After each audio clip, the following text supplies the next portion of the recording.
Shadowrun, Hong Kong. We're looking like hunk up in this bitch. So we're getting ready to go into the walled city, moving in with the AUG and a prototype laser rifle. Do you copy, Duncan? Yeah, this is Duncan. Getting ready to slam dunk on some hoes. You ready to go? Yeah, I'm ready to go, Duncan. Let's fucking do this.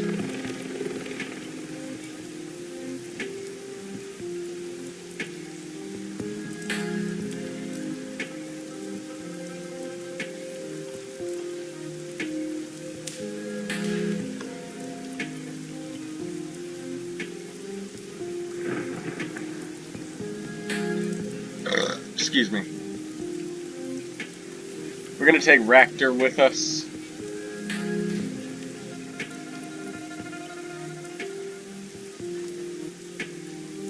This Raptor's drone control. 6? Nice. And Gaichu. Duncan, Raptor, Gaichu.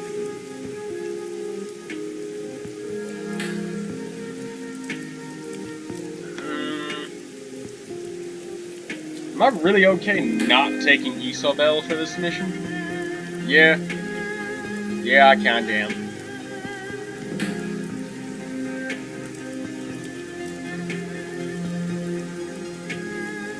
We got the boys! Isobel and Gabi would be good together. He's a shaman and a decker. They're able to get through a lot of things.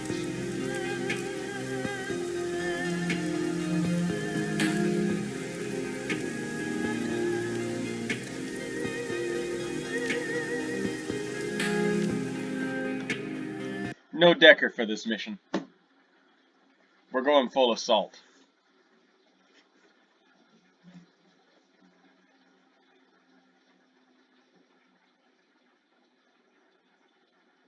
Now, I don't know if you guys were around to remember it, but there was a special vampire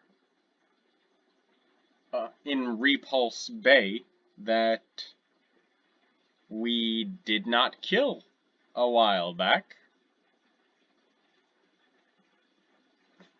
Now, I did flub the dialogue options a little bit because I wanted to, you know, see what other things she had to say.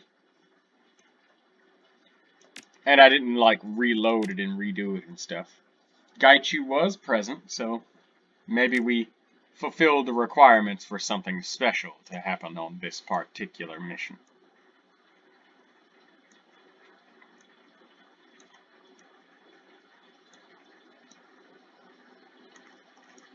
I don't know why the items being disorganized like that bothered me, but it did.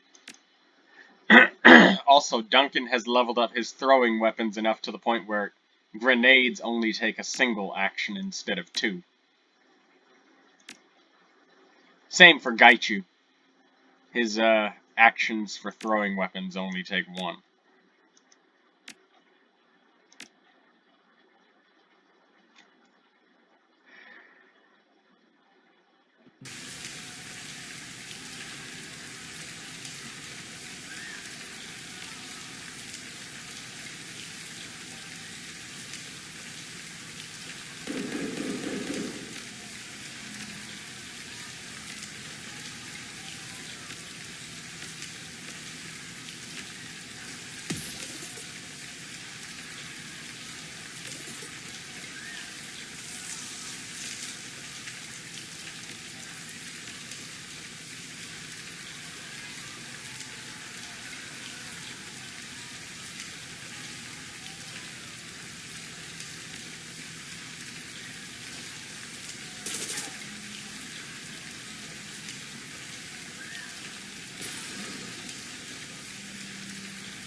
Raymond's looking way better.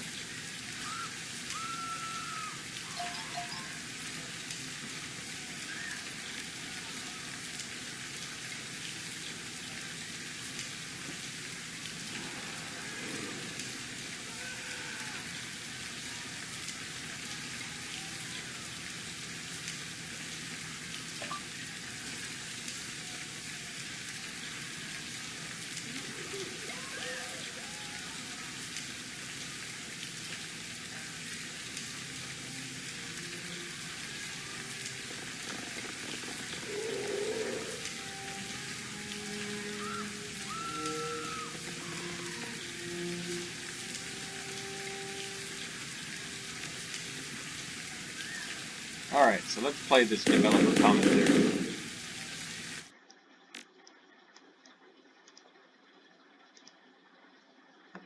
This is called City of Death. Right. The first time you're in the walled city is City of Darkness. And the walled city has been called historically City of Darkness. Yeah. So basically, you know, what I wanted to do there is, this is kind of the lead up to the final confrontation. So we didn't want this to be the blowout, you know, that kind of mutes the final confrontation, but we did want to have a rising action. So I wanted to have both a visual and a gameplay representation of how, as you approach your objective, things become a little bit more unhinged. So I had this idea of kind of wards or sectors or rings, and so blocks basically, but they're all moving towards a central point.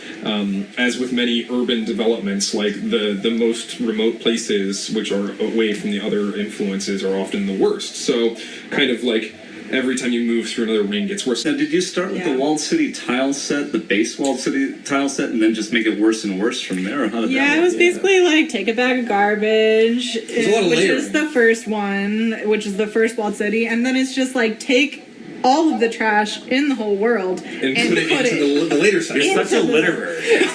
Yeah. Well, give a hoot. And and that's what it was very much a visual thing of like, as you move through, it becomes denser, darker, but it also becomes more derelict and less inhabited. And originally it was way more on fire, but somebody took all the fire out because it would have broken. Yeah, well, that's everything. pushing the engine to its kind of maximum of what it could allow. But yeah, it was going to be who you fight and how you interact is going to change as you move through. So at first it's civilians and Sang, and it's pretty contained, and then you move in and it's these kind of civilians who are acting a little bit haywire. Sang is opening fire on civilians. You're not really sure what's happening. You kind of know why you're there, but you don't know why everybody else is there. You don't know what the civilians are doing. You don't know why Sang is there quite yet. And then as you move further in, you just start to see Qian Ya's kind of domain reaching into the real world, and you start to see the servitors. And so Trevor and then the character team with Eleanor and Maury and Joel, they built these really fucking awesome servitor spirits, but they only really existed in the final scene, and we wanted to pull them out of there and get a little bit more use out of them and even foreshadow the final fight. So I worked with Trevor to build kind of weakened, you know, whelp versions of these things that weren't super hard to kill, but were still imposing in a large number. And we sprinkled those into the end confrontation in Showdown Scene 1, leading into the final confrontation. So it's all about the kind of, you know, the heart of darkness, you know, the descent into madness, where everything is getting worse and worse. The civilians who are sane turn into insane civilians, turn into dead bodies the further you go in. And Mitch was helping with writing, and Andrew as well on that. Well, what we didn't want to do was make it an escort mission. Right. That was a big deal for us. Yes. Yeah, so that led to the idea of there being an A team and a B team. Exactly. And that worked out pretty well anyway, because there's a limit to the number of people you have on your team in our game, and we didn't want to have the people who you didn't choose to bring just hanging out at home. Right. So, you know, the B team would escort Raymond. And babysit. Talk about the Monster Squad. Yeah, that's what it is possible for there to be an all-star team up between you and Ku Feng if you gave her vampire lessons. Yeah, so basically what that was is Exit Stage Left was actually the first mission I played in development, and Tyler had it pretty much wrapped up when I joined the team in production to start building missions, and I really kind of fell in love with that kind of banal, really bad vampire character of like an accountant who has become this vampire. And so she got drunk once. Yeah, and I talked to him about it, and I was like, hey, you know, we gotta have the payoff for decisions. Like all the agency in the game, we have these kind of small decisions, and we want to pay that off somehow. And some of them are the kind of small character nods that, you know, Kevin and I did with Isabel yelling at you for breaking stuff. But there's also, we want to have a gameplay impact. So I talked to Tyler and I was like, can I just have, if you go down that route of helping Ku Feng out and not killing her and not banishing her and giving her lessons and kind of teaching her how to be a good monster, can we bring her back in the last mission? And he's like, I don't care, go Hell for it. yeah, man. Yeah, that sounds like a great time. So, in general, the answer to questions is always going to be yes, yeah, right? Go for it. So we built a character sheet for her, and we brought her into the mission, and I wanted to have this really cool moment where you see this person who is beset by this imposing attacker, who in this case was this Sang Commando, and this great moment where the person turns around and kind of stuns them and then just annihilates them and just eats them, and you're like, what the shit? And it turns around and it's your old buddy Ku Feng, and just have that tie into the earlier parts of the game. And then if you can kind of schmooze her, she'll join your squad. And then we were like, we'll tie in even more with the other characters in your squad. If you have Gaichu and her, you have both a ghoul zombie and a vampire on your team. Did the mummy get in there too? Yeah, if you got the mummy talisman from the museum room. You could also have a mummy, and all that is necessary. all that is necessary to get the achievement is Ku Feng and Gaichu. That gives you the monster squad. But yeah, and it's just, again, one of those character moments where, Isabel is just very opposed to the idea of the supernatural, both from her own backstory and her upbringing, and her being a very technical person. And so she's like, you want to have a vampire join our squad? And if you have Gaichu there, he's just kind of like, hey, I've been running with you guys for a while and no one's been eaten yet. I don't see what the problem is. Like, why don't you check your bigotry at the door, Isabel? And so it's just one of those kind of fun moments where we get to tie in all these kind of characters that the writers and the character team and the designers have managed to build out and just bring it back. So we actually did break the character limit in terms of, we put 5 people on your squad, and you can kind of have an overpowered moment where you're kind of running amok with this vampire.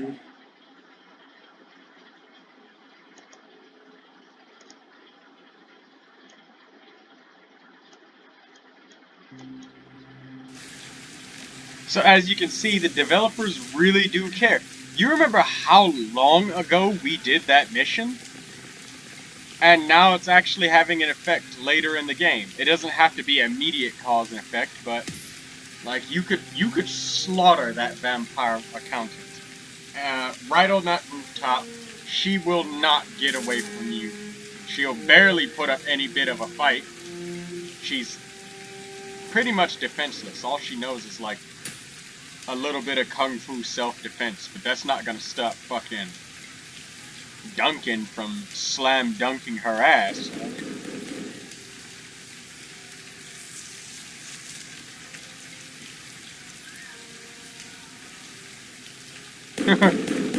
It's not dangerous like you got people with street sweeper shotguns going off in the fucking distance.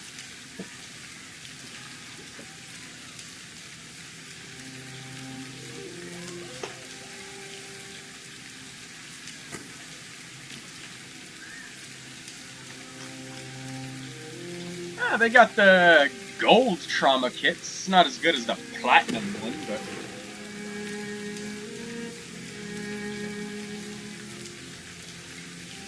I think we're really good on medical supplies. We really haven't even needed to use that many.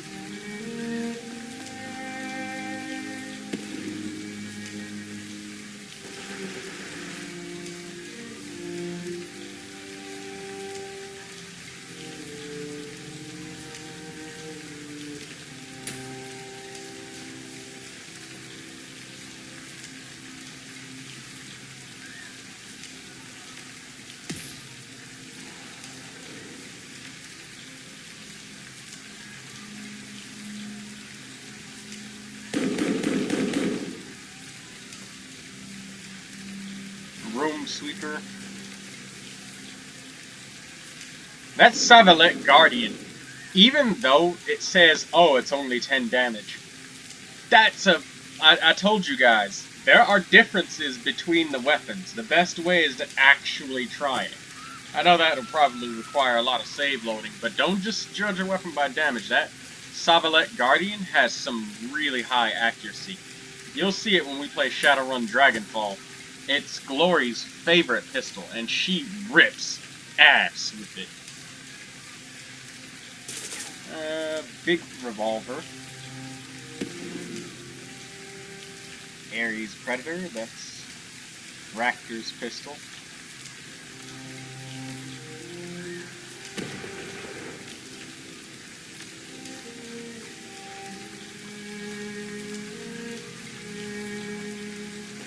Beretta pistol.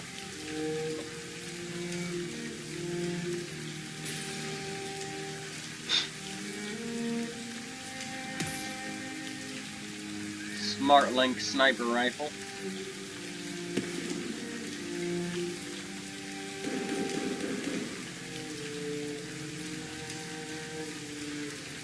This grenade launcher actually only takes one action, so that's pretty good.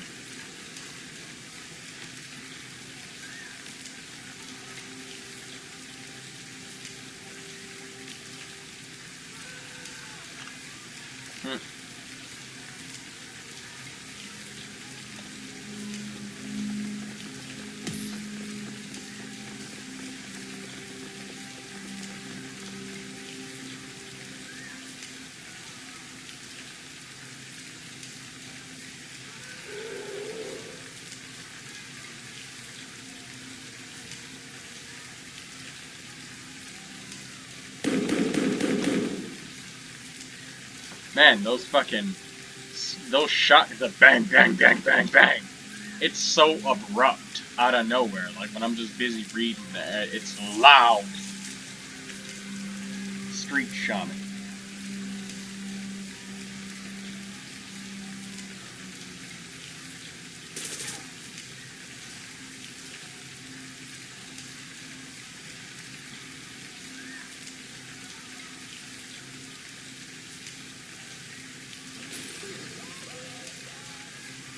We don't need motherfuckers like you shaking people down. Alright? It's all... there's... You know what? This motherfucker's probably affected by the Queen with 1,000 teeth.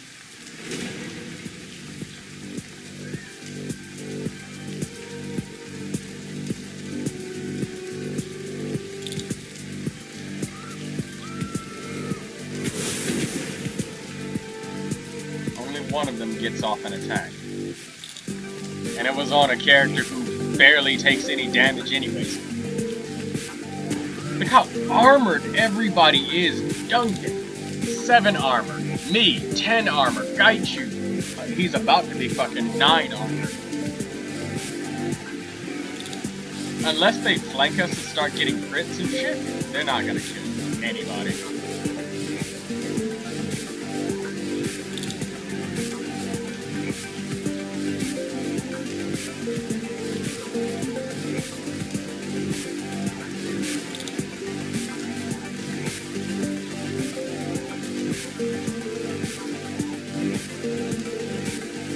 Bite.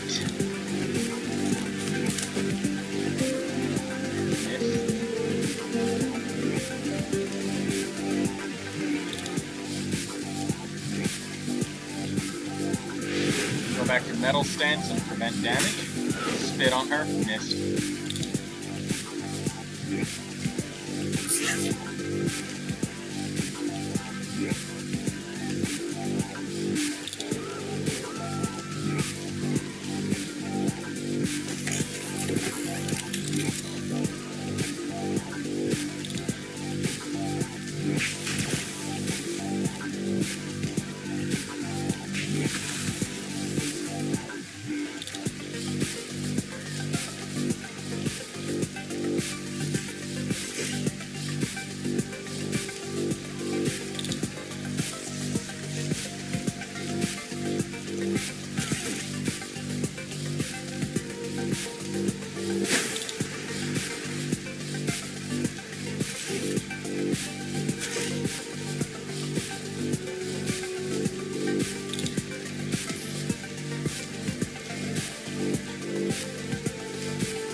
I can't believe I missed 4 out of 5 most shots.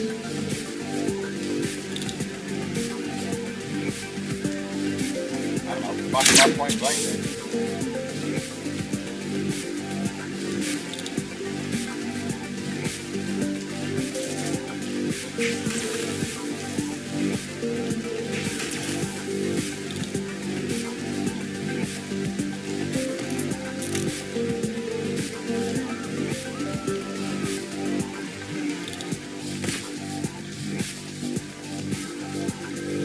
What the fuck? How did... What? Isn't that out of bounds? I guess there's a tiny little nugget of land over there just standing on.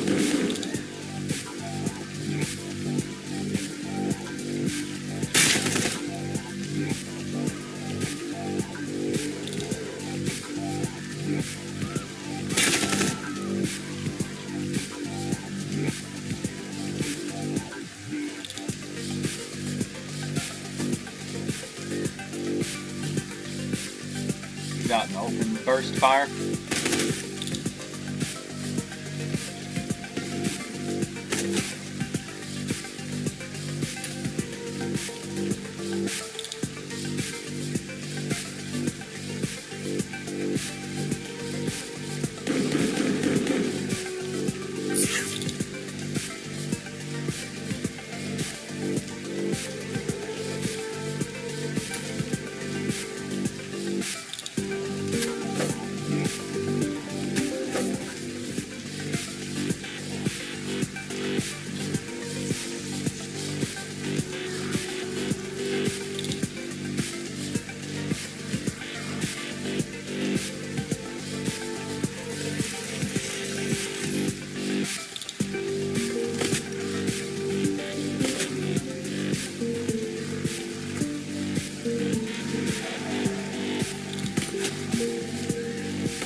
Nice usage of a med kit, bruh.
Just strength.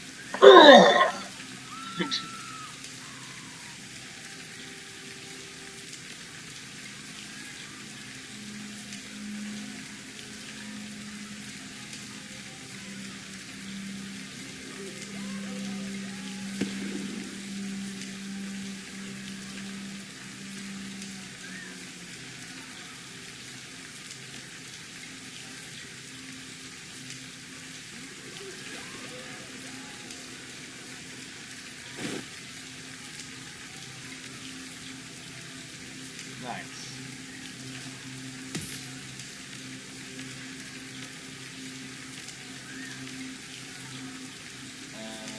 Stash.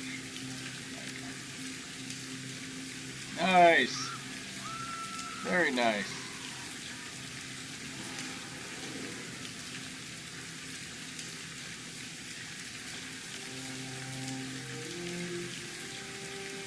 What's he got? Mostly medical supplies once again. But we're just gonna sell this fire fetish right back to him. 600 yuan. Very nice. Very good. For us.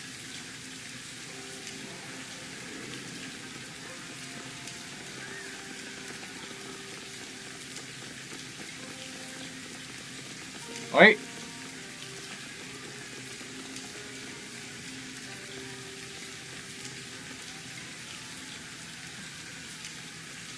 Yeah, we won't get to see the monster squad with the other lady because I clicked on one thing and yeah.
So this is the guy that would have gotten erased. But because I clicked, oh, this, it's entirely because when I just clicked, alright, we'll do this for Penelope Wong. And instead of saying, I'll help you live up to your potential, but again, it was one of those really, really ambiguous dialogues where it's like, alright, well, if you say I'm gonna help you live up to your potential, that's a full-on hard commitment. And you can't say, can you do this and this for me? It's not, you're not able to do both things, so it's really vague and ambiguous.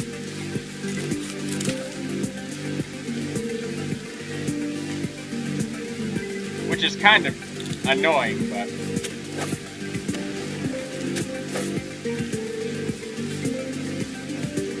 you guys aren't missing out on it.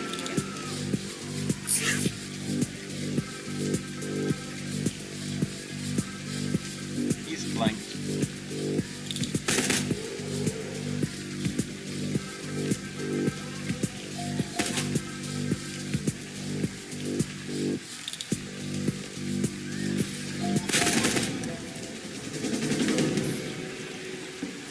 That dude just got fucking rinsed. In full cover.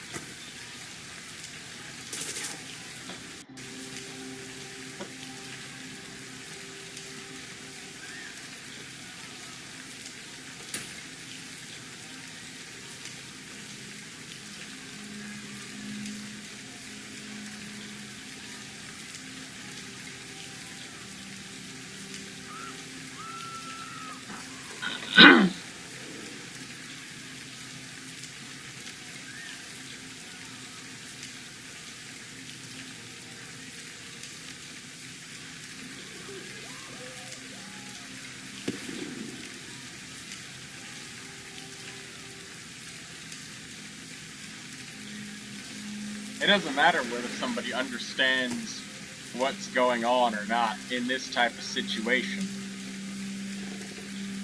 You on one team or the other. That's it. When it comes to madness and... yeah, when it comes to madness like this, hell, even the shirt on your back that's wearing decides whether or not you're getting shot. Understanding why that... see? Yep, exactly. That you just heard what just happened. Understanding is the shit that comes afterwards, where people try to reconcile and make things better.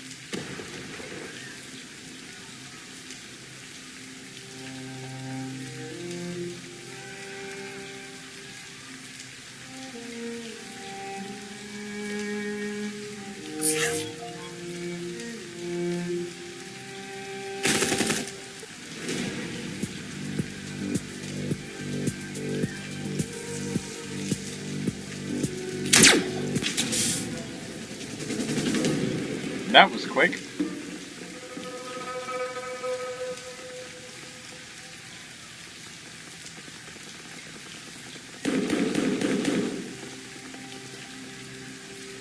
See?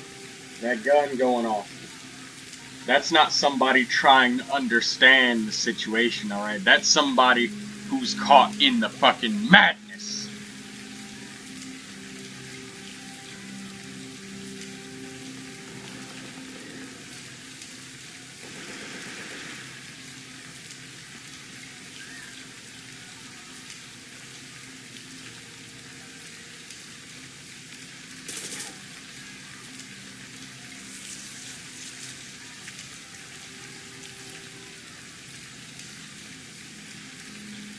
Back up! Back the fuck up! I'm warning you! Can't hear it now! Bang, bang, bang! He already fucking shot somebody. You think this dude is trying to understand them? You think these people are trying to understand the security card? You think they're trying to have a conversation and gently talk to one another and figure out why things are happening the way they are and what's going on, the meaning of the fucking universe? No! They're gonna fucking kill each other! Madness! That's how it is, man. Understanding comes after all of this shit is done. Not before. Never before. If it comes before this sort of situation, then it prevents this kind of situation. That said, you know, Yama Kings and shit, mind control, they're all being driven crazy by that shit right now. But looking at this from a non-magical perspective, what did you just see? They just dropped a man. He's fucking dead.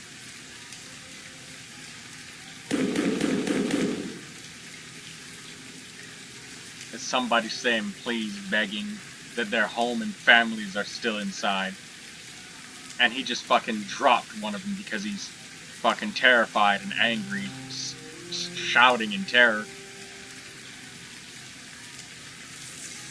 Attack.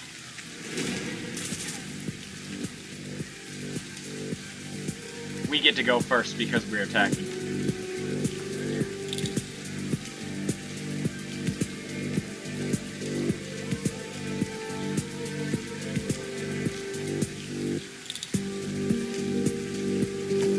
Got you. Get the heavy.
Managed to stop them from killing anybody because we were so fast.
That civilian just pushed one of us out the way.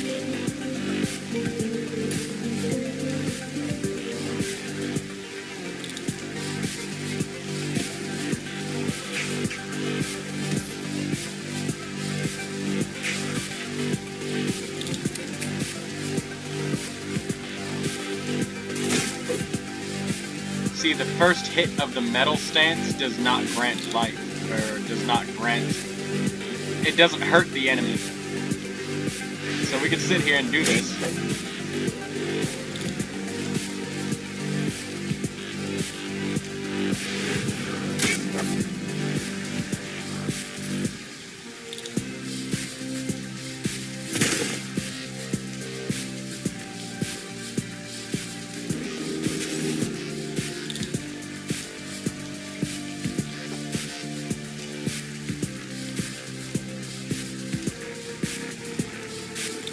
Alright, well, we killed one of the soldiers and we can leave 2 of them alive.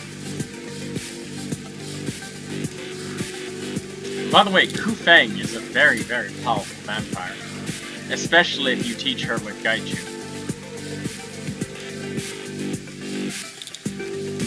Arrest him, Duncan.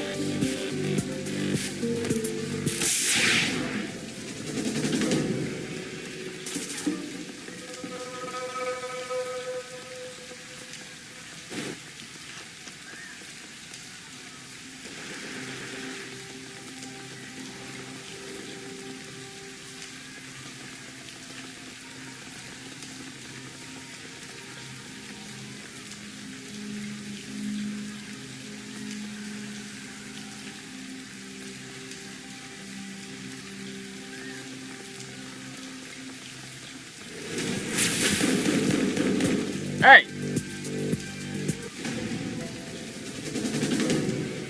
Alright.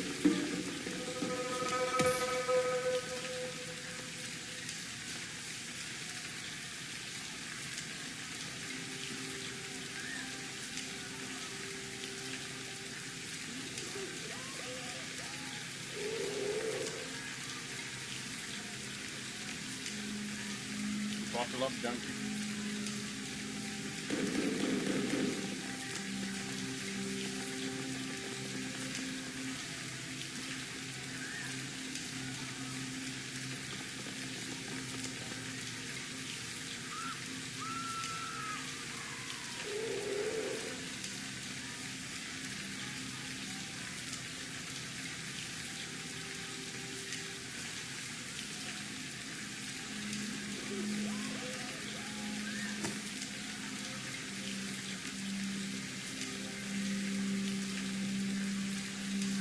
Ku Feng also warns you about the civilians as well.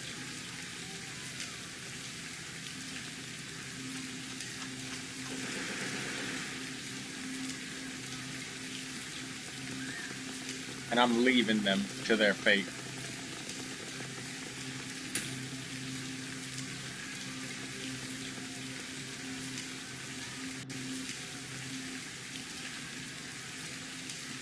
I'm not hesitating on that front.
He just punched off some of Koshei's armor. A minor annoyance.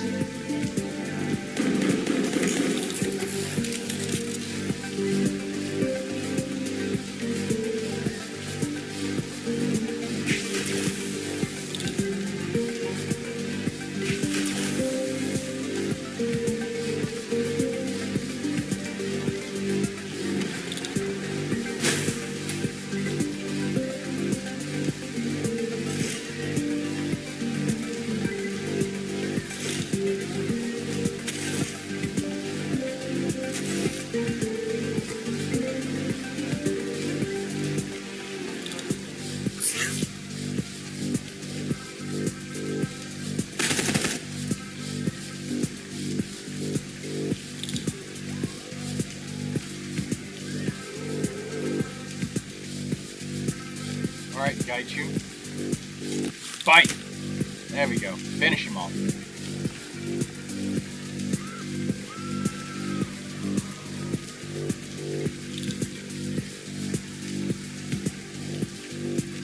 Metal stance to prevent crits, and then tank up with armor.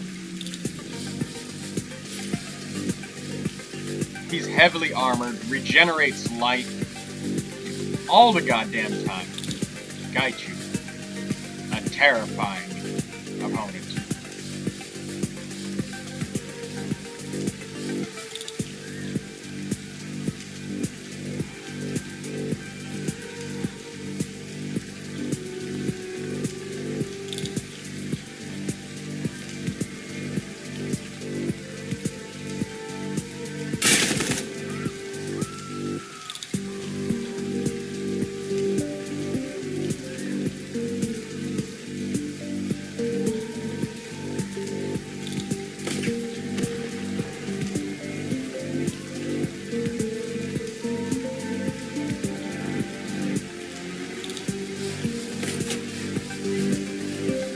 Good shot, Crochet.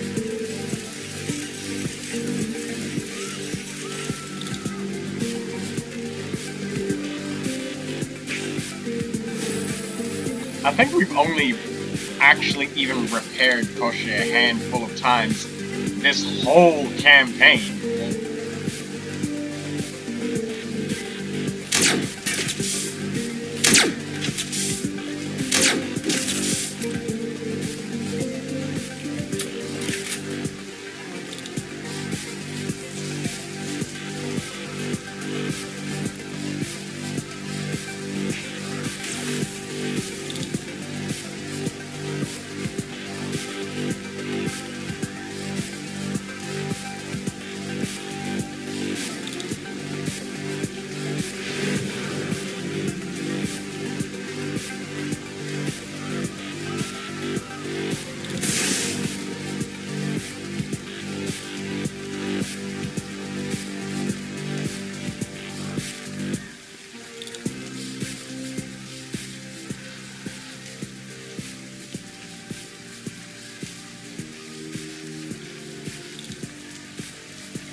Gaichu, get some enemies out of cover for us so we can burst fire. You. There we go.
A crit for 7 damage.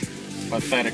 And that's in Gaichu's Heaven stance, which he takes extra damage.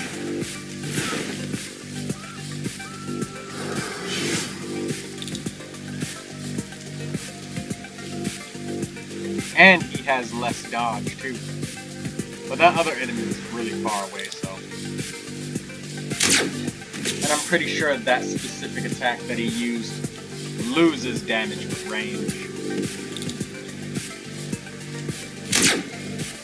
Yama King Servitor. We can't crit these things.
Oh, it's an area of effect attack, okay. Yeah, so it definitely loses damage with range. And the more obstacles that are in the way, the harder the more difficult the throw is.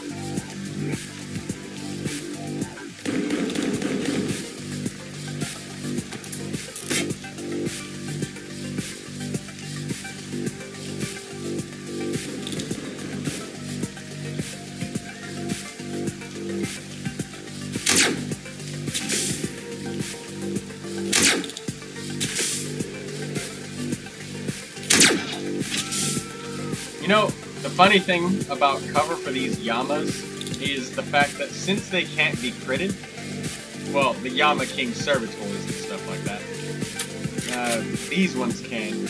The melee Servitors, they can be critted. But light cover actually means nothing to them.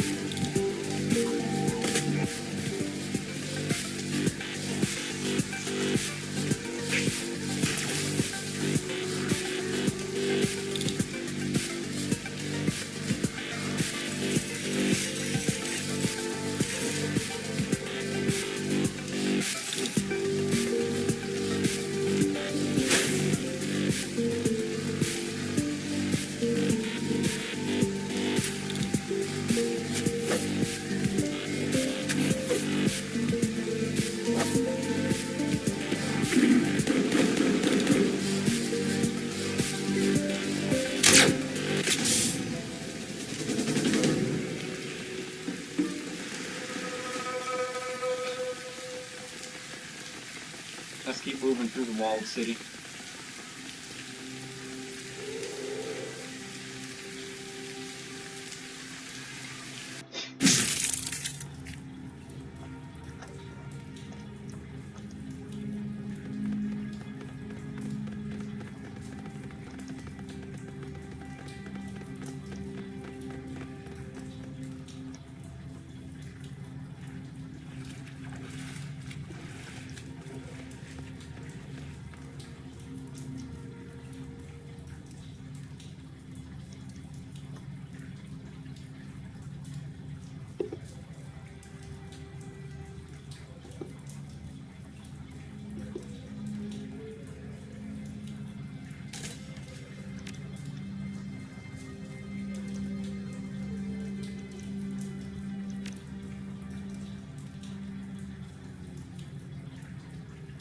Wow.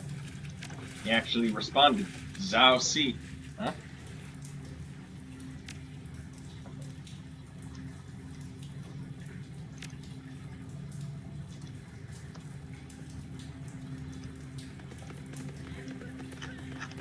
Look at this shit. You think anybody's trying to understand? No. And I use that term broadly.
Qian.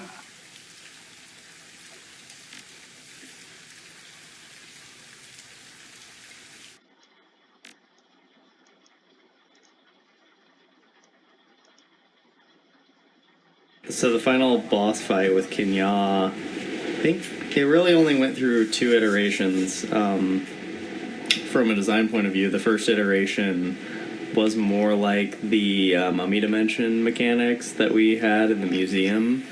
I wanted to have it be a little more chaotic and have Qian able to basically grab a random person from your team and take them into the dimension where you see her true face, kind of, and you have to kind of deal with that and not know who's going to get taken.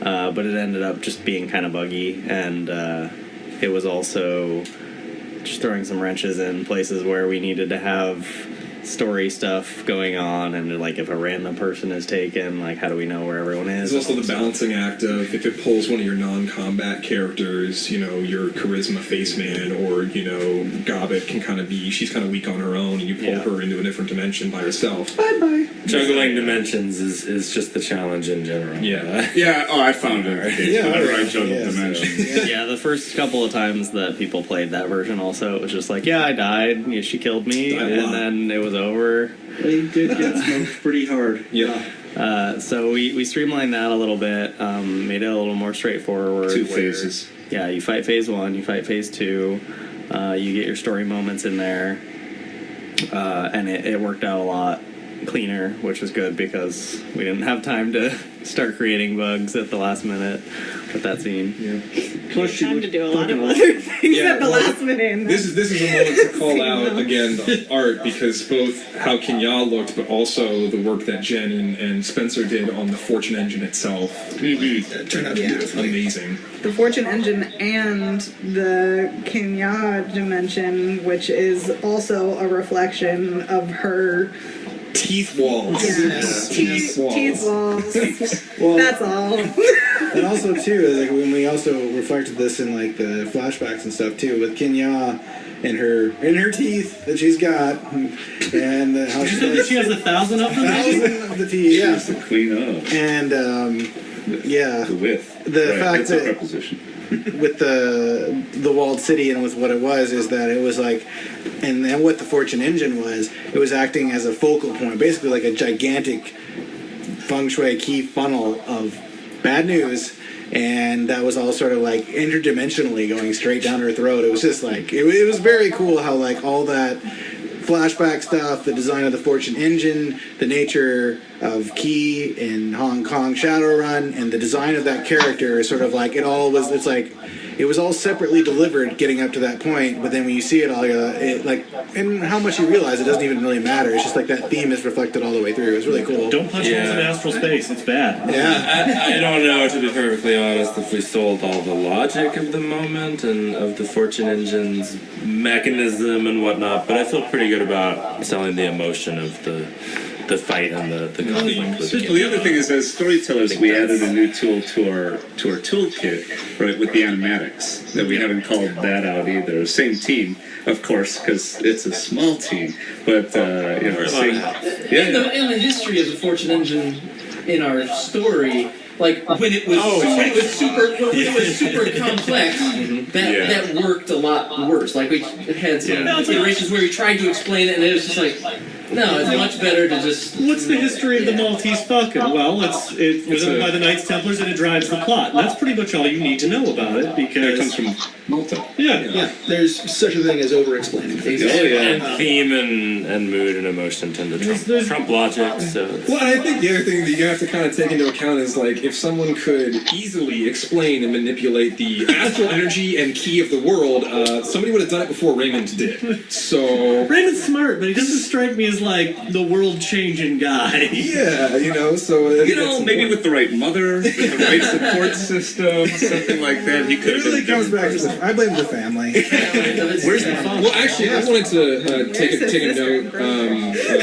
We talked about early in the rewrites and the kind of changes we made to the story, and it was something that Mitch brought up as to like how we wanted the kind of final moments of the game to land and what we wanted the enemy to be, and it was the idea of the banality of evil. Oh yeah, that was a theme from the very beginning. And that, I think, we still landed very well, especially in the aftermath after the showdown, the fight with Qian. And Nobody's trying to be a bad guy here. Yeah, Qian is obviously an evil, but she's not manipulating things really. She's the force of nature. She just is what she is, right? there was a hole and she just jumped into Well, it. exactly. I mean, we sort of likened the Fortune engine to an oil spill. Yep. It's like, well, the oil spill was an accident, and nobody intended to let oil gush into the ocean. That's not what this project was for. But we're not going to go to the trouble and expense of cleaning it up. Right. It's if nobody's going to hold us accountable, why would we do that? Well, not only that, we're going to cover up that They it was won't actually even know. our oil Yeah, spill yeah, in the exactly. first place. So that was a big one. I'm glad you brought that up. Yeah, and also the discussion you have with Kenya and the kind of the idea that you can make a deal with her, like that's huge. Because for me as a longtime player of games, there's so many times when the bad guy looks at you and says, Luke, come to the dark side. Let's conquer the galaxy together. There it is. Let's go. Yeah, let's go. Let's hitch up the horses and take over the world. That's something that we always. And no game ever allows you to do that. Yeah. But we kind of turned it a little bit and did in this game. Well, that's something that was very much informed by our earlier experience running Dragonfall, where, in the director's cut, we gave you the option to side with the bad guy in that game, or the antagonist. That's something we very much wanted to do here. In the earlier drafts of the script, writing the conversation with Kenya, there was going to be the idea that you could trick Qian in some way, and that would be the best ending. And we actually wound up changing that to coercing her using esoteric knowledge that you've gathered from Crafty and from other sources. And I think that was a good change, because tricking a god is a tricky thing to pull off. I mean, you run the risk of your god looking stupid, and that's not a great way to reinforce the threat. You let their own hubris do it for you.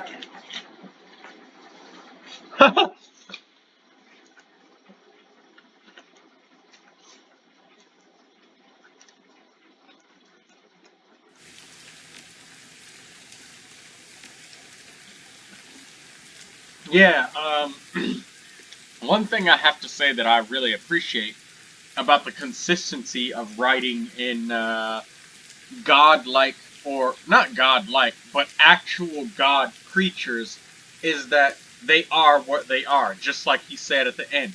So, if King Ya is a god that follows a set of rules and principles, and only subverts them when they are not called out on those rules.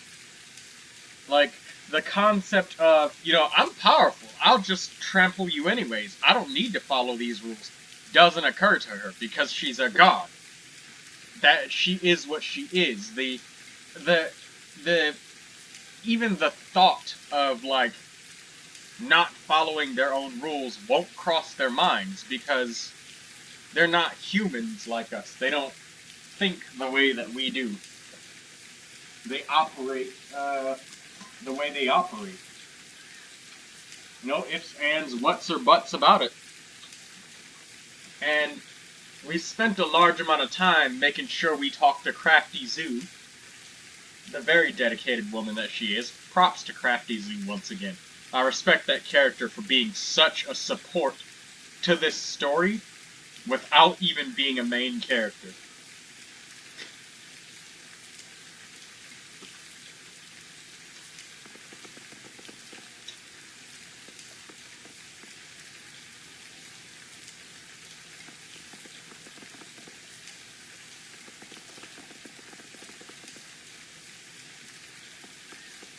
Ah.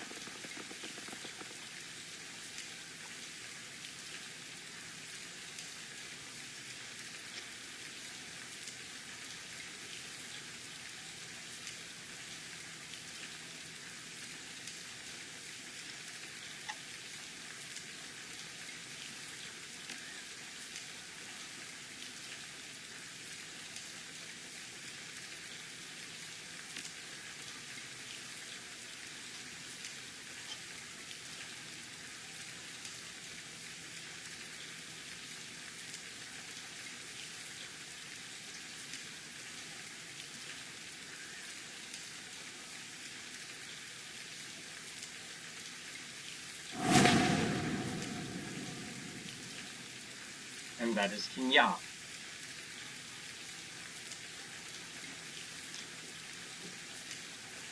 That's how, like, dogmatic rituals and certain things like that are able to seal gods. Though they may seem nonsensical to us, like if you go and find President Trump and you smear goat blood on a door and then you dance and rattle a bunch of fucking rattles with sheep bones inside of it, and I don't know, you fucking ejaculate into a cup of water and spill blood inside of it, he's just gonna think you're fucking weird and call the Secret Service on you. Whereas a god would look at that as a sacrifice, an appeasement of them. And they will, they'll remain sealed or calm or whatever the fuck it is that ritual is supposed to do for them. And the god will not, go outside of the rules or think outside the box, because that's not what they are. It's not what they do, and that's not how they are. Because they are a god. Not some sentient being that lives and eats and thinks the way we do. Nothing like us at all. Good job, developers, staying consistent on the writing of gods.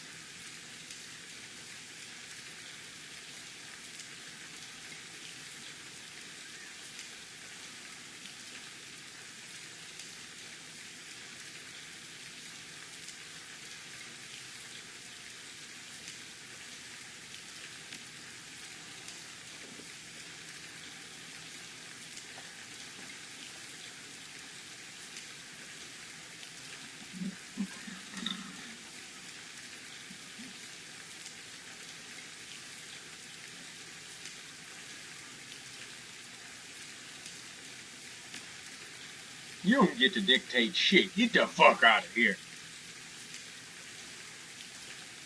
It spews its ignorance like bile.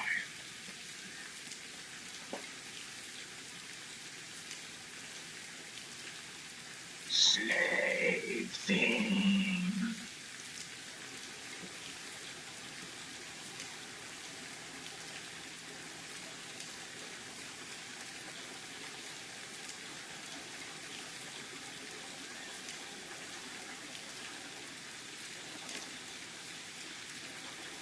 The hell did you just say? Shut up, Duncan. I know what I'm doing here. I am.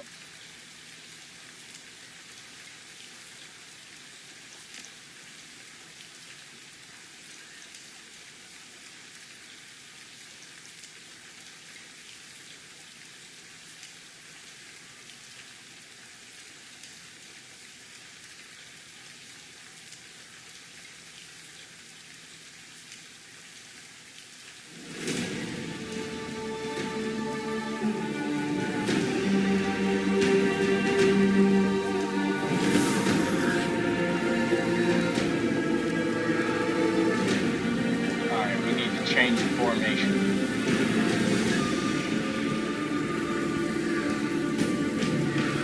Summoning Astral Barrier.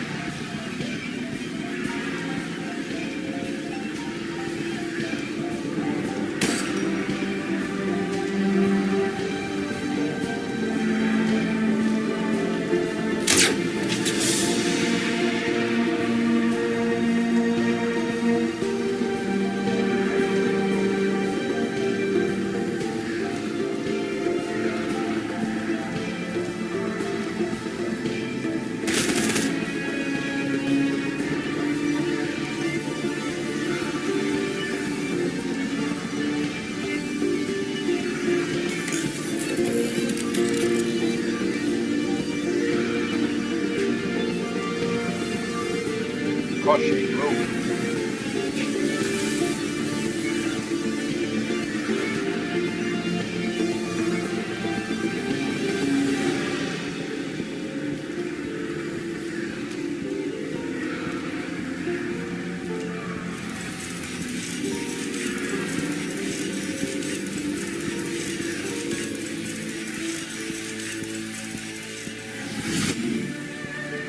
Koshé is deathless, so even if he gets isolated and killed, he'll get back up. The only thing he's gonna lose is a turn. Gaichu, armor up. Metal stance. Move to cover and spin.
They're fucking trying to kill Raptor.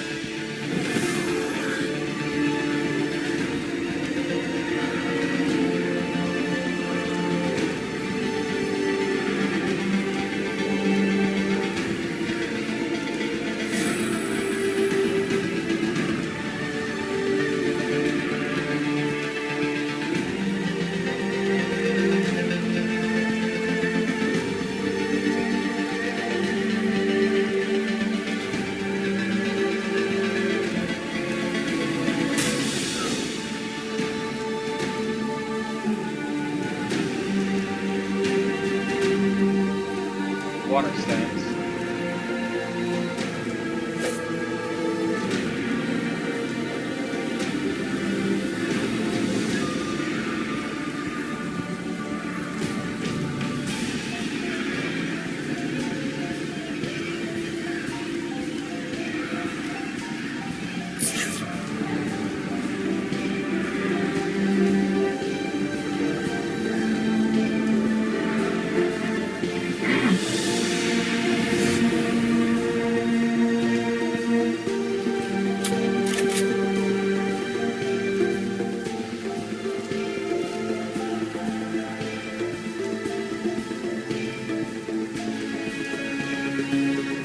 Can't afford to hit Gaichu with a flashback.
Nah, if I had any line of sight, that thing would be down.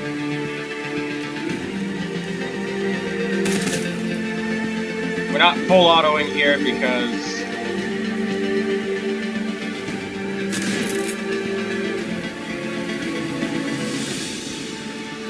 full auto is a waste of ammunition. It'll cause us to reload too many times.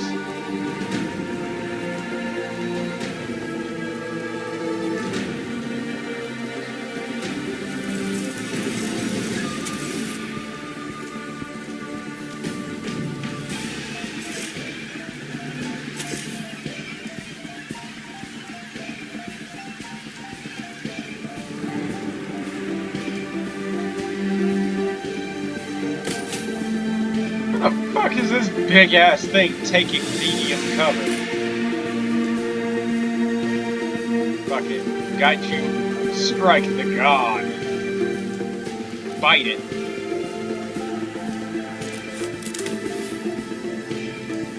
It's vulnerable to infection. Curious.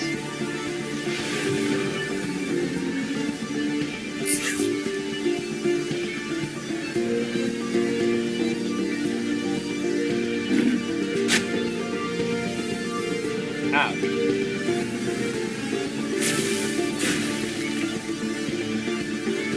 That was 4 AD we just lost.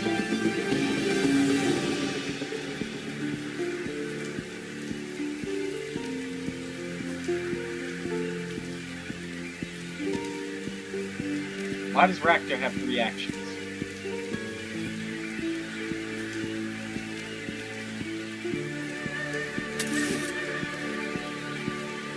Rakta should only have 2 actions right now.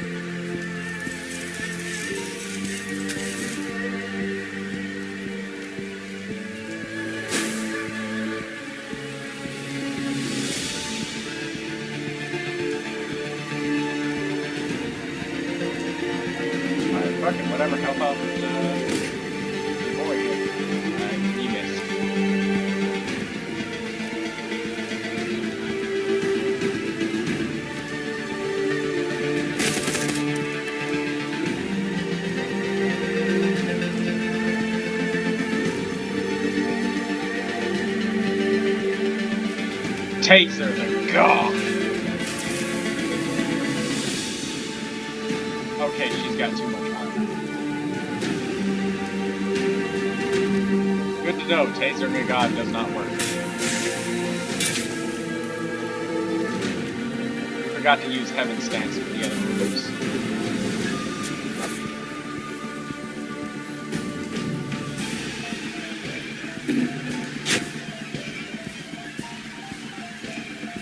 Alright, buddy, I've had enough of your shit.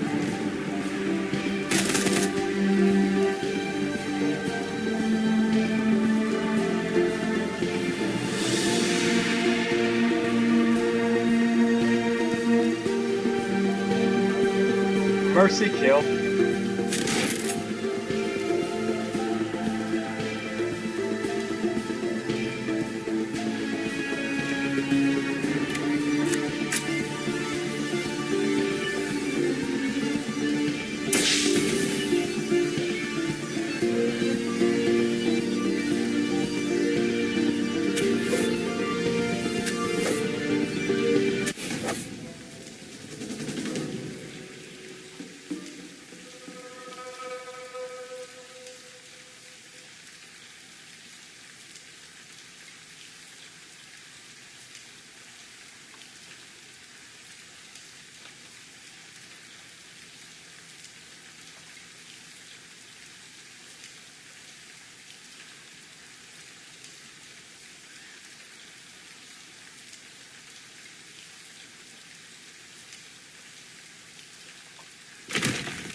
She just walks away.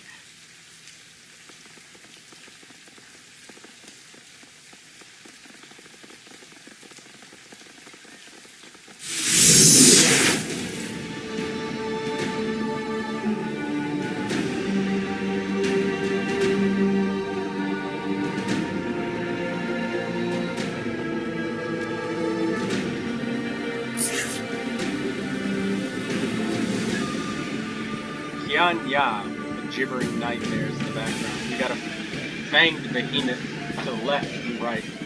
2 units of enemies, and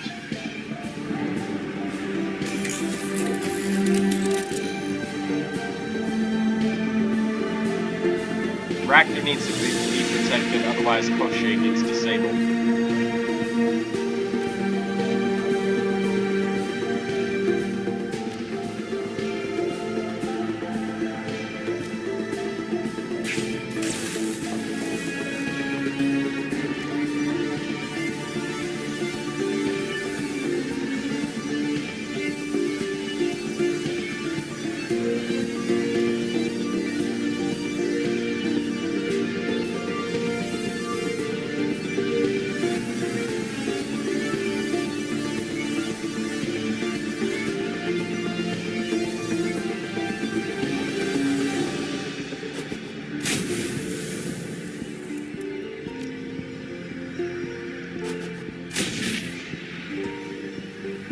Oh, I thought that grenade would shred some of the armor, but it didn't. Alright.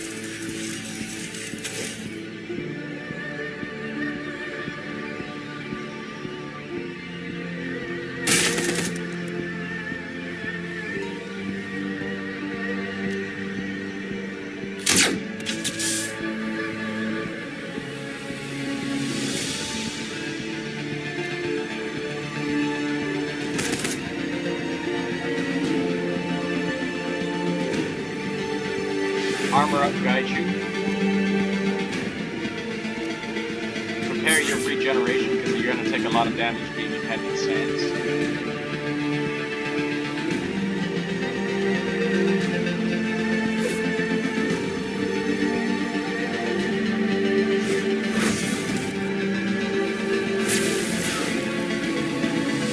Or you're just going to dodge everything. Okay.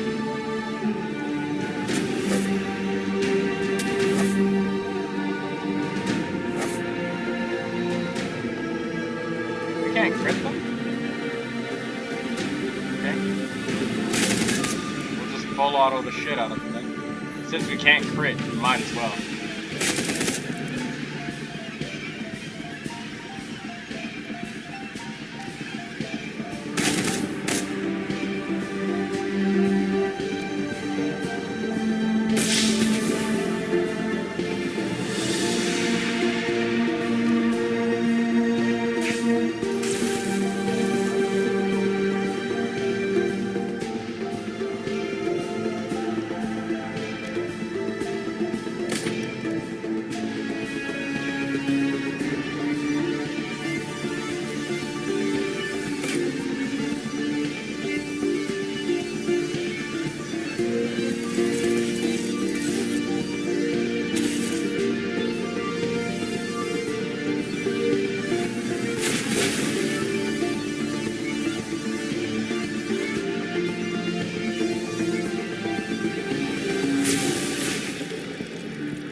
Oh, she can be crit, yep.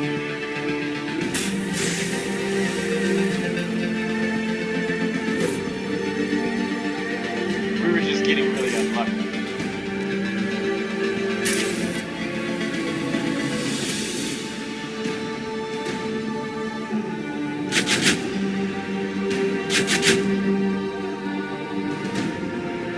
Gaichu's knocked out.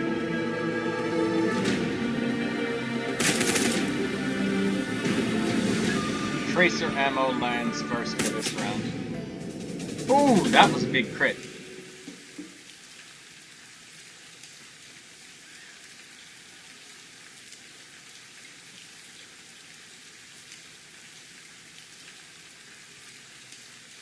That was a chunky crit for 30 damage. I like it how half cover and full cover have a good chance to reduce the amount of damage you take. And then there's the third type of cover that's not present in XCOM, which is light cover, which only just prevents crits. But half cover can sometimes reduce the damage by 20%, and full cover can reduce the damage by half, oftentimes. Very, very often. Combining armor with cover, the ultimate defense.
You were bold, meat, but you were also correct.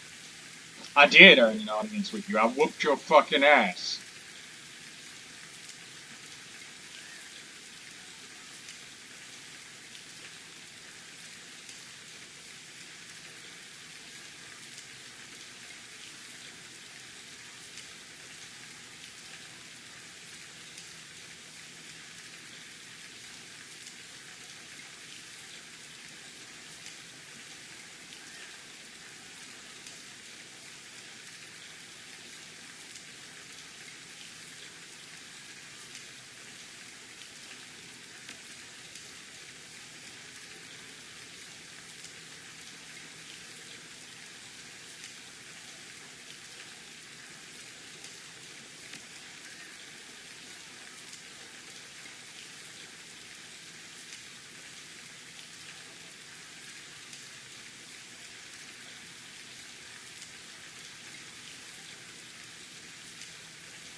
How about money? I can hook you.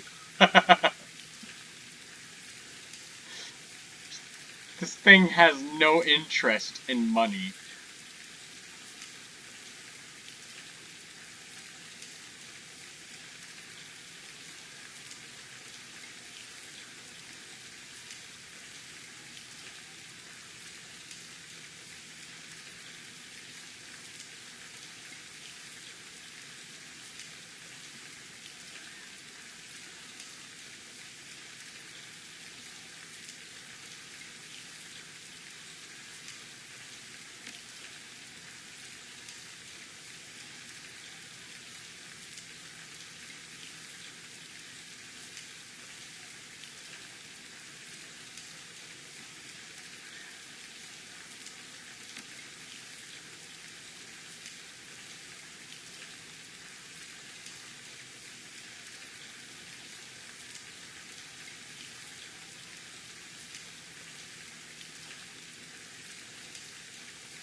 Remember the day I took you and Duncan off the streets?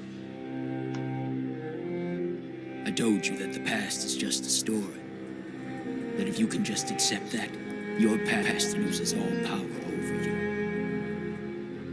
But we do what we need to do, to live with it, to live with ourselves.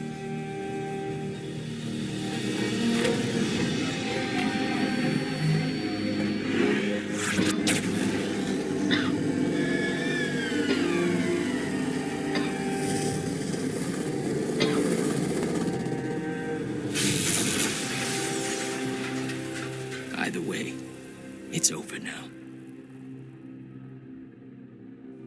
I have you to thank for that.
Right. There's still a couple of bugs to crush. And I'm not talking about the debug menu.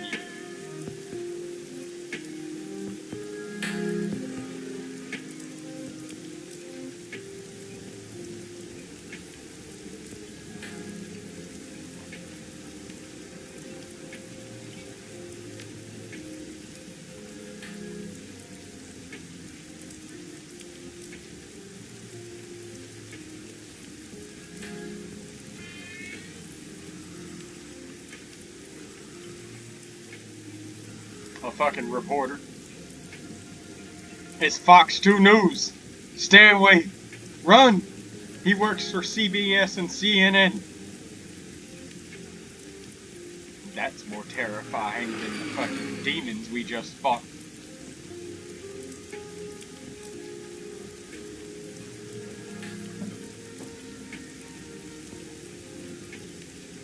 Oh no, his attention is on us.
Whoa, back again.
Spider Shen!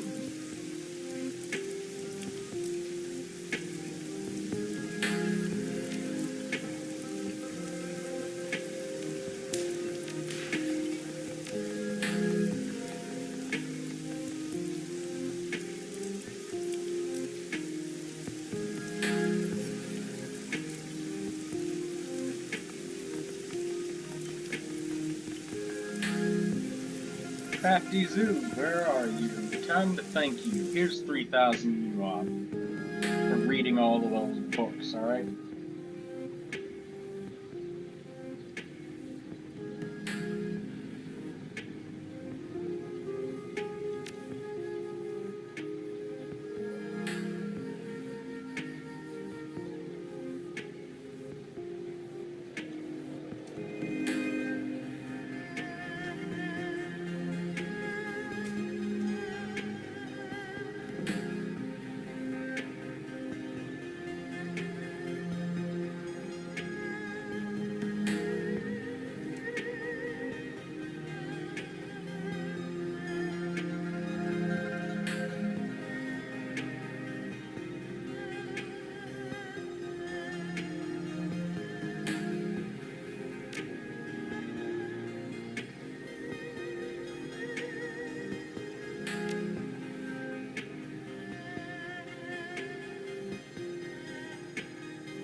You have no idea how much you helped out, Crafty.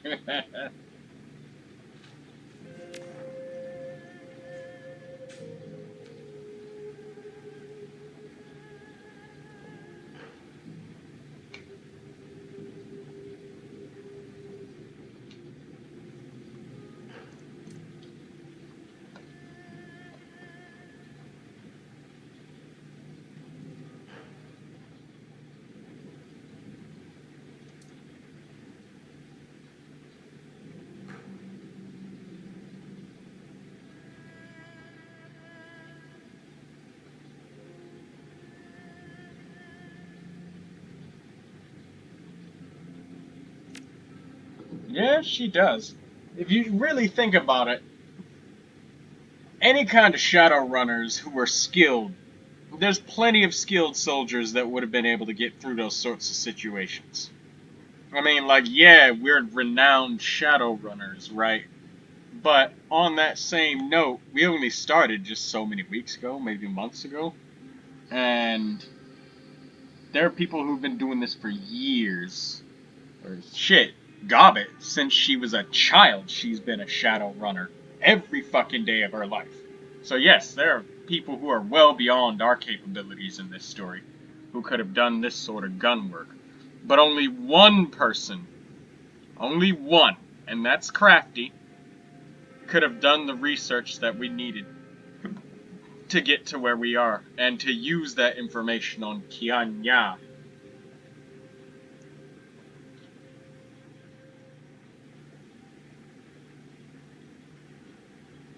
Alright, let's not devolve into a bunch of doughy thankfuls. Oh, but Crafty. This is the part where we start the baby talk, alright? No, that would piss her off.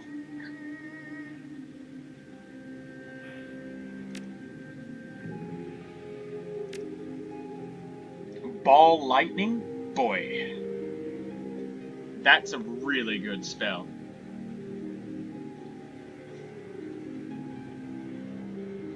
It reduces their AP for the immediate round, and even more for several rounds after that, and it's an explosion. No wonder why it takes 3 AP. Shit, even if you got enough to cast this early on, you still wouldn't have enough AP to use it. You'd have to have somebody fucking haste you in order to use it. Flamethrower. That's a very high damage spell. 30 damage. Look at that, man. You can one-shot a lot of things with that much damage, especially if you fucking crit. Spellcasting 8. God damn.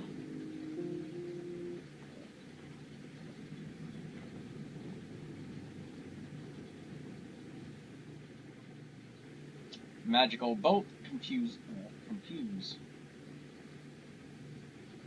Hey, confusion is pretty cool. Turn an enemy into an ally.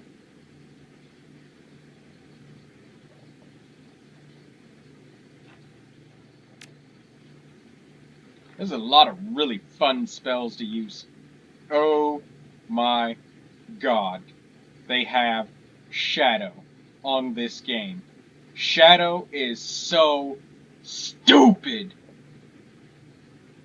Creates a shadow zone in which characters cannot be targeted nor target others, lasts until the beginning of your next turn.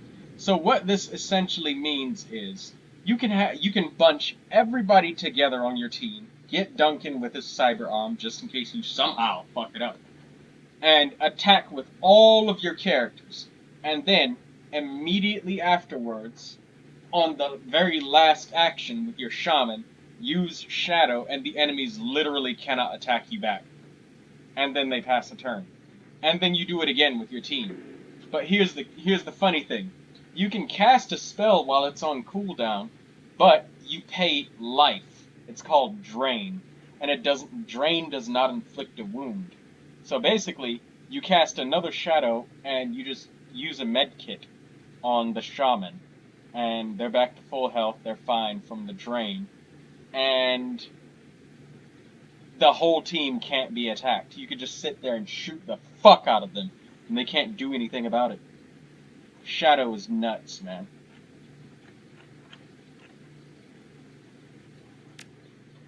There's some really strong stuff on this game. And if you take every advantage you can get, the enemies, they will fall. Most definitely.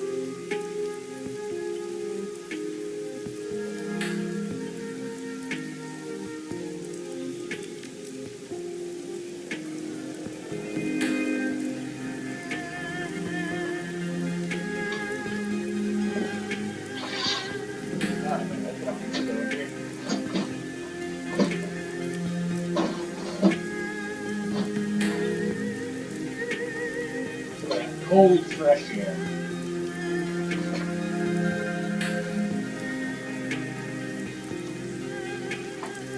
Relatable Matthew. Oh no, it's reliable. I've been calling him relatable. That shows you just how much I paid attention to actually reading his name. How the fuck did his balloon survive attacking? Science!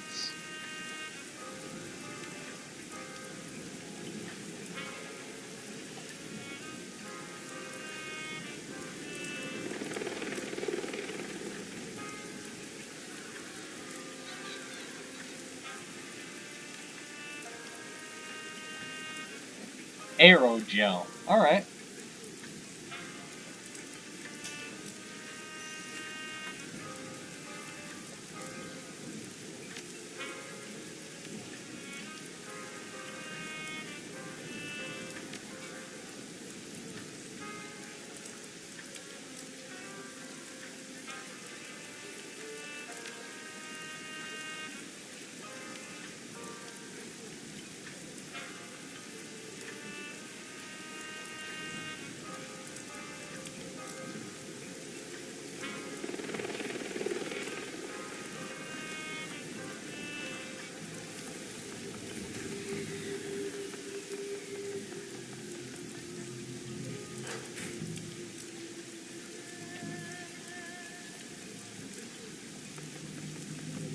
Let's go find out how the melon head is doing.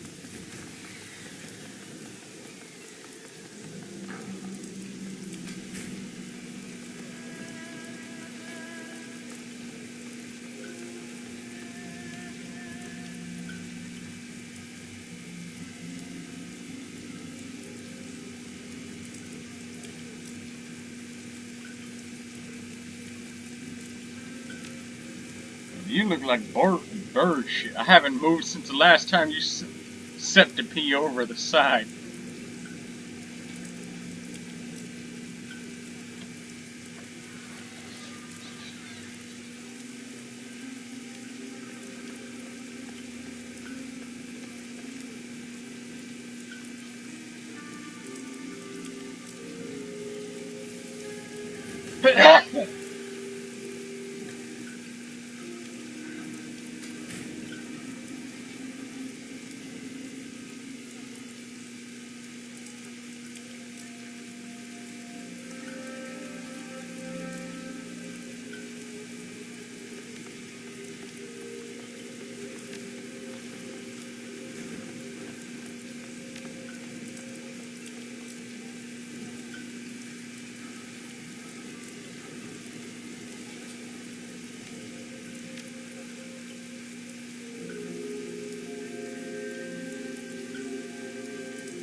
Yeah, told you maximum law. Ambrose is a badass dude.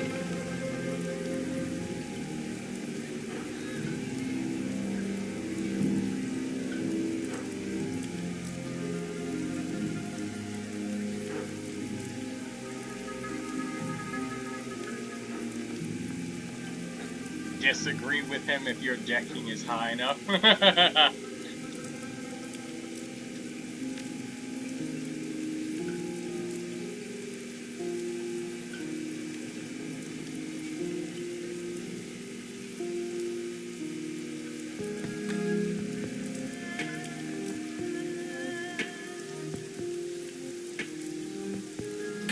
Ambrose took in so many people. Heart of gold, this man. And he's still caring for him. He didn't kick him out right afterwards. Itchy boy. That was nuts. Itchy boy, that was nuts.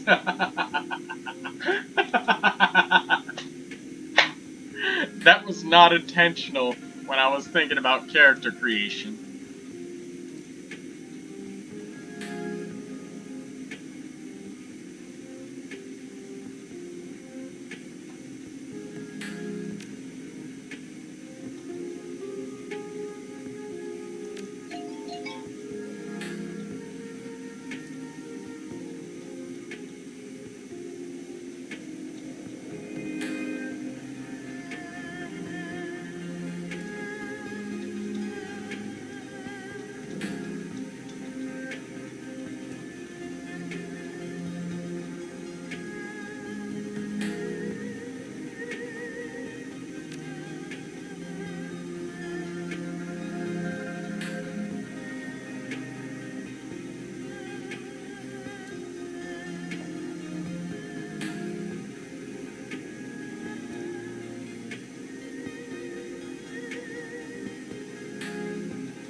Be your own boss.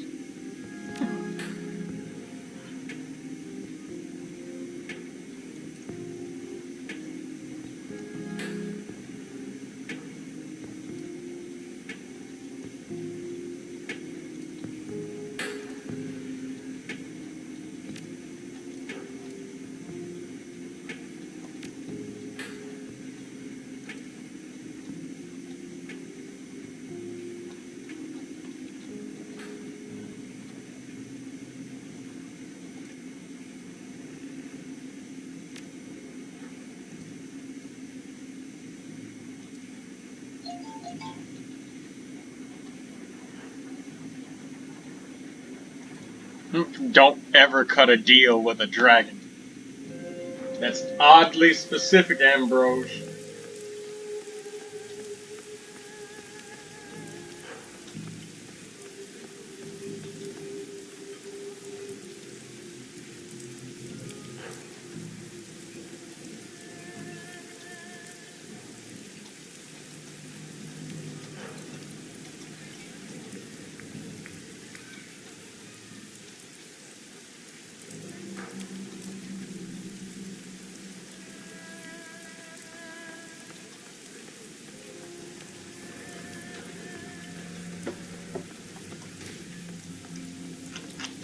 Alright, let's go to Kindly Chain.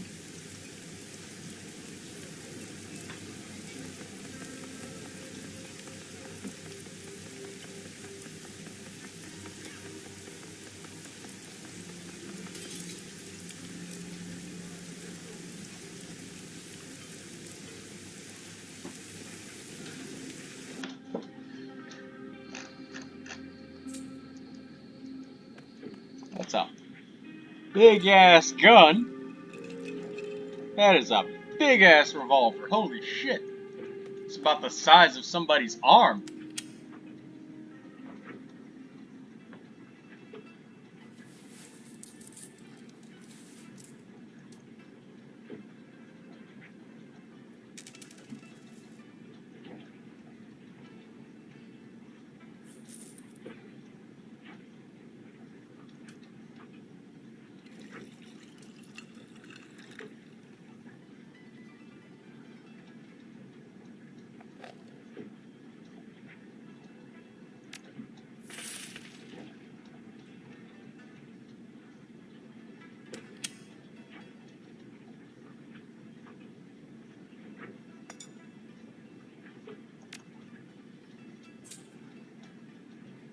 They were expendable, not unlimited.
Hey, what about my drink?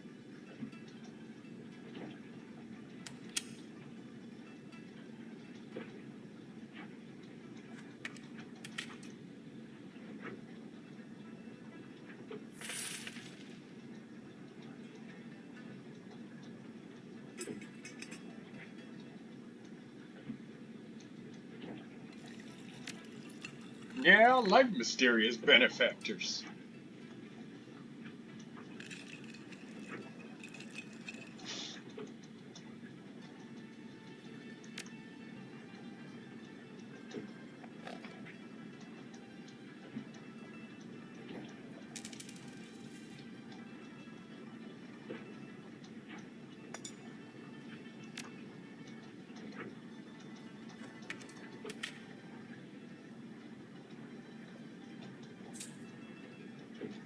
Yeah. Toss her the data. Toss her the data. No, hold on a minute.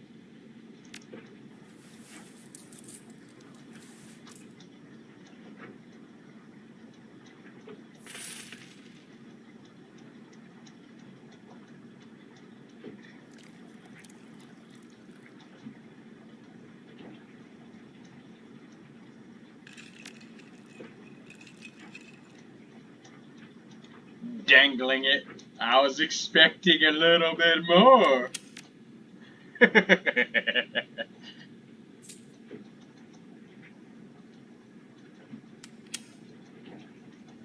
Think I'll hang on to the intel instead. Incriminating secrets like this about a member of the executive council? Who knows how much I can get for them on the open market?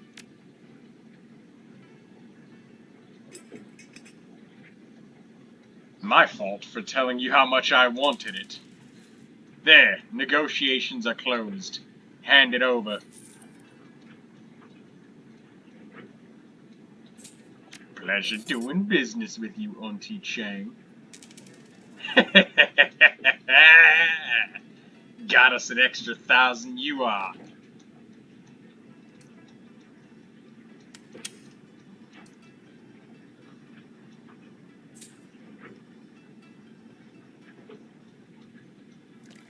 Let's hope his big fat fur, just like me, I'm about to go pig out.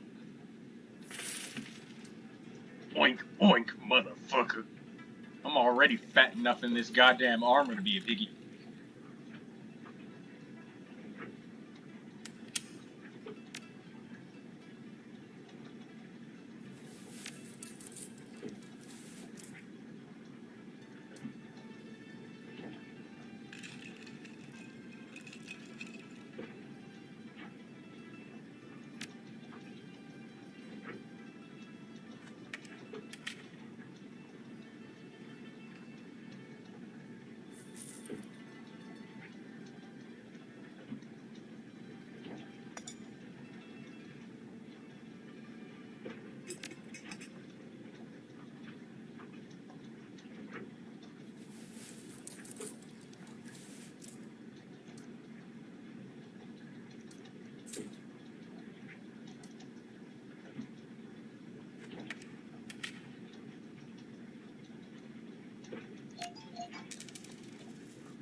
So is there a Mr. Chang?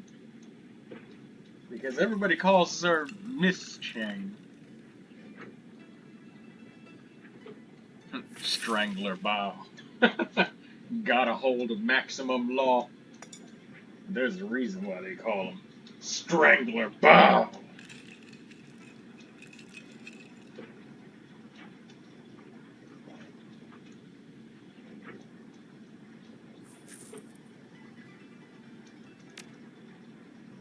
There have been many Mr. Changs, my darling. None have lasted long.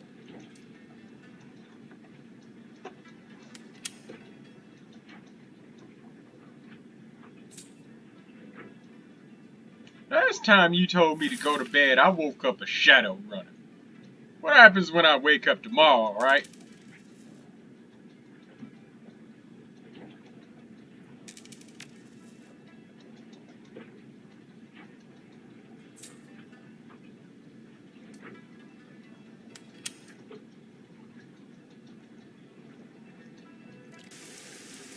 Strangled. Look at that fat ass stack of yuan. Hell yes. got some good cyberware too.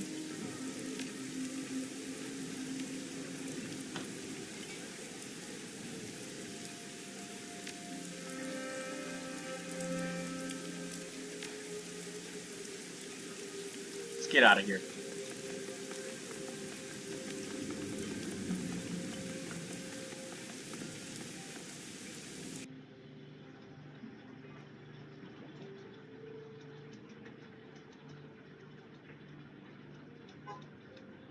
Raymond is just fucking chowing down. I thought I said no team meetings without me. We were hungry. Figured we'd hang around. Okay.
Why everybody keeps saying I look like shit?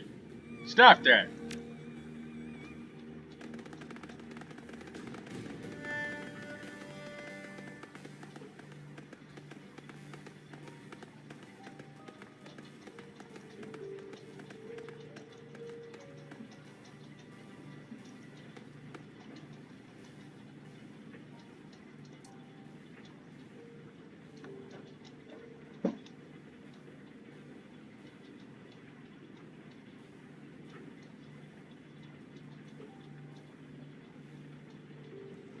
This was an average Friday night for me, alright? Slaying Qian demon gods?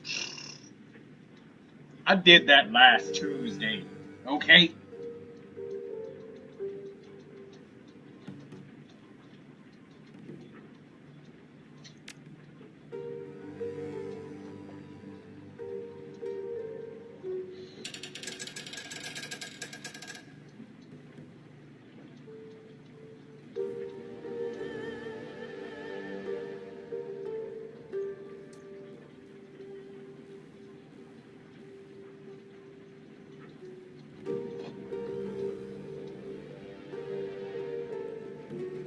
You know what? Honestly, for the advancement of technology, generally speaking, I'm up for it.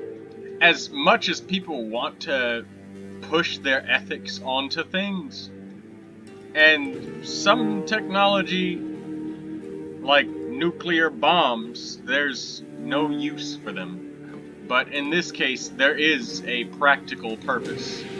Many practical purposes. And yes, it's going to be a LK class scenario dominance flip, which is what he's planning on here. And if you don't know what an LK class dominance scenario is, or a dominance flip scenario, I strongly advise for you to go ahead and just look into that a little bit if you have no idea. And if you can't find it, just leave a comment. I'll respond to it and then pin it. Eventually, people will see it.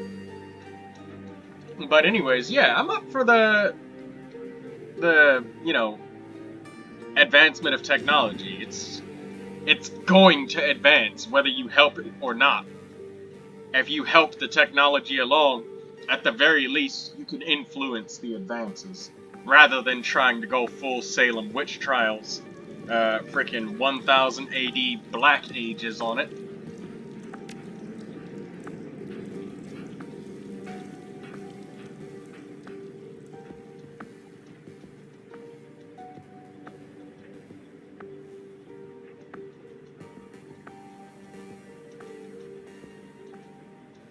He's already explained to us what we were gonna do. Yeah, I'll be right there, Braxton. I got your back like a butt crack, alright?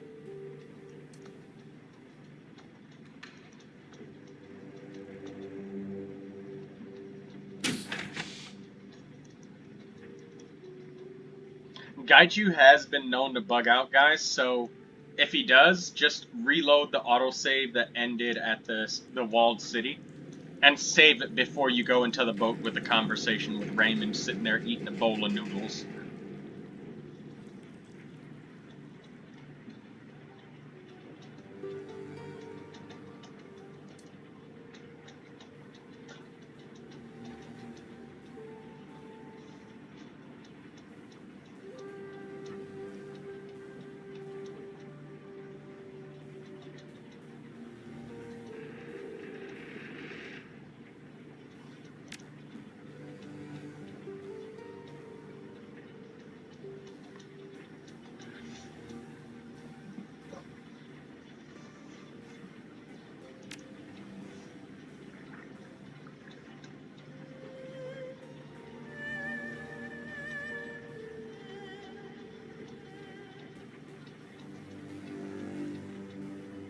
Feel I could take on the world, girl.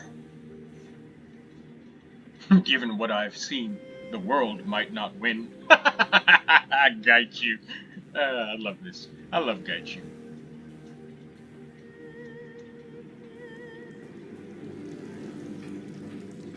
I'll let you know when we've got more work.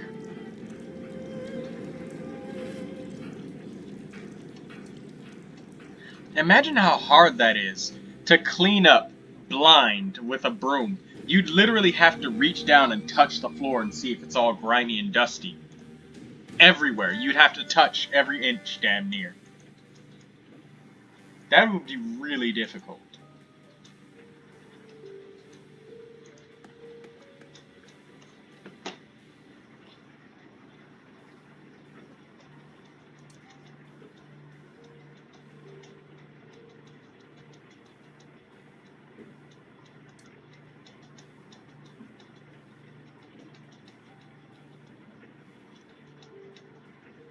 Damn, Raymond looks like shit. Again. We call it the Dowager Empress. Dowager Empress. Yes. Charming. Suddenly, he looks way better. Oh my god, now he looks horrible again.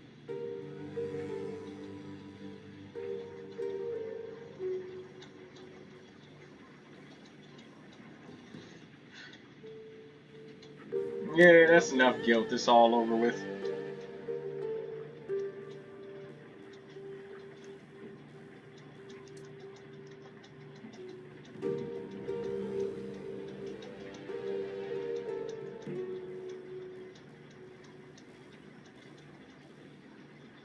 I gotta admit, yeah, I was pretty awesome, you know.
Don't pass out at the 10-minute mark.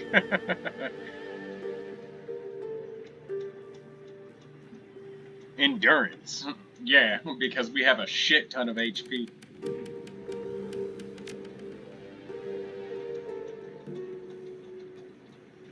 Yeah, sure it is. Go endure in your cabin. We mere mortals need to sleep, alright?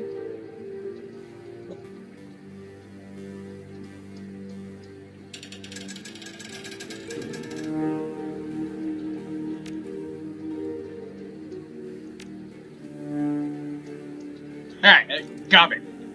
God damn it. Say that, I dare you to tell Crafty that, Gobbit. Eh? Eh?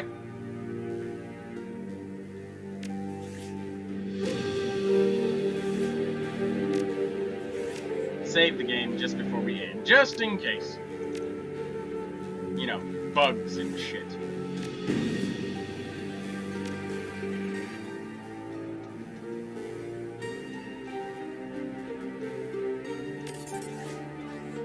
Alright. Let's bunk up.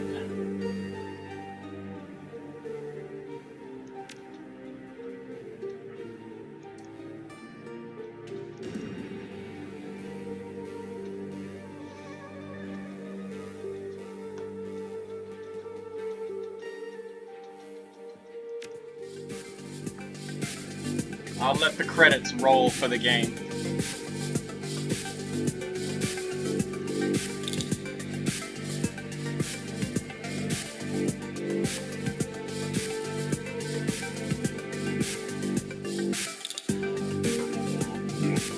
Oh shit, no, it's reversed. The fuck? Okay, there we go. Oh, it slowly speeds up over time, I get it.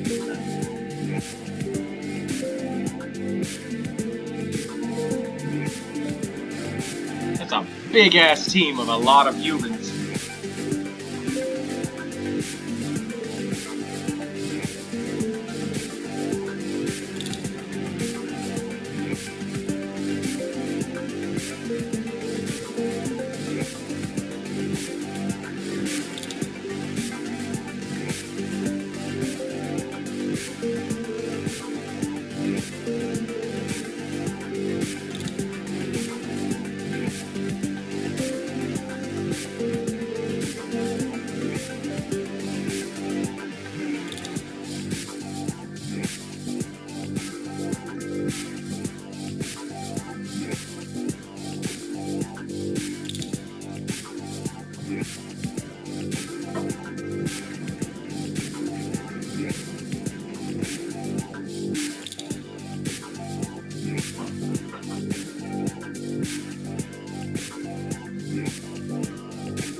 Holy shit, the credits are still going.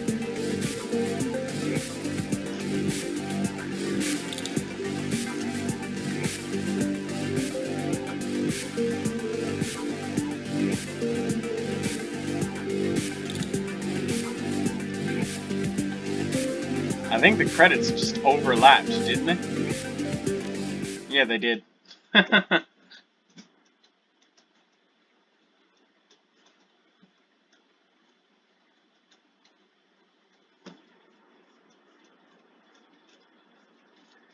Right.